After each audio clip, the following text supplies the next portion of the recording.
Kahit sa bakal, simento, kahoy, kumakapit sa mga tiles. Pwede tayo magdikit sa tiles na mamaya na 10 piso, hindi mo na kayang bakbakin. Kahit dito, so, malalaking bitak, hindi pwedeng ipahid na ikot-ikot. Kasi spaltic, mayroong powder na kumakapit. Pag ipinahid mo, walang bisa, walang saysay. Kaya ito, pinaliliwanag, 3 minuto, 4 na minuto, pag naikot mo, natakpan mo yung butas, pwede mo na siyang gamitin right now. Sa kahoy, sa bakal, magdikit tayo na 10 piso simento. Ang makakabakbak, ibigyan ko ng 100. Ibigyan ko kayo ng 100 pesos, may natanggal kayong pandikit sa bahay nyo. Hindi na kayo gagamit ng rubbish sa sapatos. Parang di kami natin. Opo. Ay, ha, papakita ko lang po sa inyo.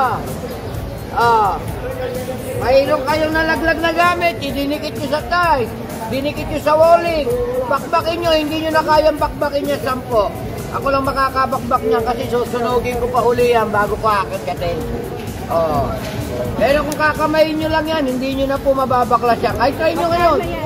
Ma'am, ito po, legit po ito, 35, 4 ang 100, ginamit mo sa bubungan ng yero. Huwag kang bibili ng bulkasin.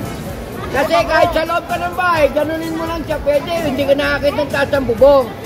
Yero. Yung Durabox, storage bag, hawakan mo, natanggal, sapatos. Yung Stephen sandals na bakbak, pwede mong gamitin. Maglagay tayo sa Stephen. Papakita ko lang po sa inyo, ha? Pakita lang po natin. Ito. Magdidikit tayo sa Stephen. Paikot mo lang ng paikot. Mamaya bibigyan ko kayo ng sample, ha?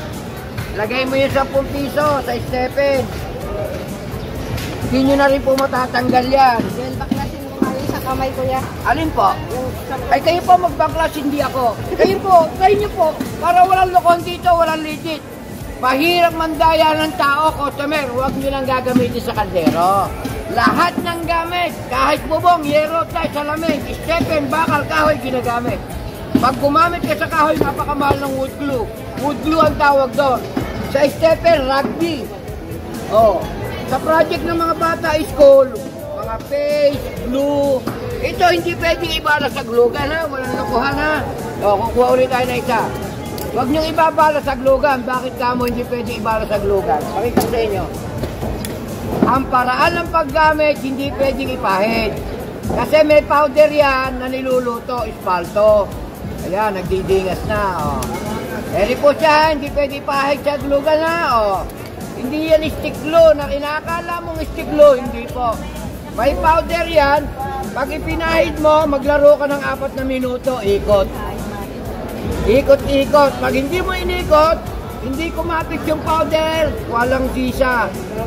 Lulutuin nyo muna, spaltic ang tawag. Total naman, tira ko lang ng pyesa niyang Maria noong August 15. Promo na. Sapat na 100. 2.50 promo na, tira lang to ng pyesa ng 15. Pauwi na po kami ng Bulacan. Hinintay lang namin yung linggo, yung palengke ng Narbacan talaga. Hinintay lang namin.